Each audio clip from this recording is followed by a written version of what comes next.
Namataan ang nasa 30 barko ng China malapit sa ilang maritime features sa West Philippine Sea sa unang bahagi ng Marso ng kasalukuyang taon ayon sa Philippine Navy. Batay sa datos ng militar, na-monitor ang mga barko mula Marso 1 hanggang Marso 8 sa ilang bahagi ng WPS.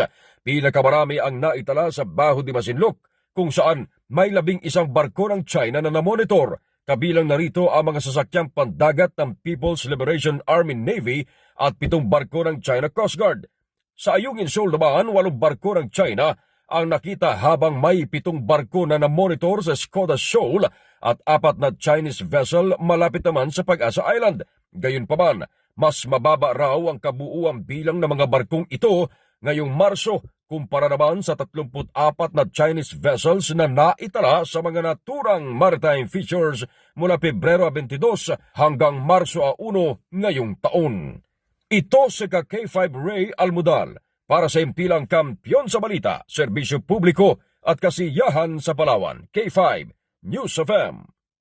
K5 News FM.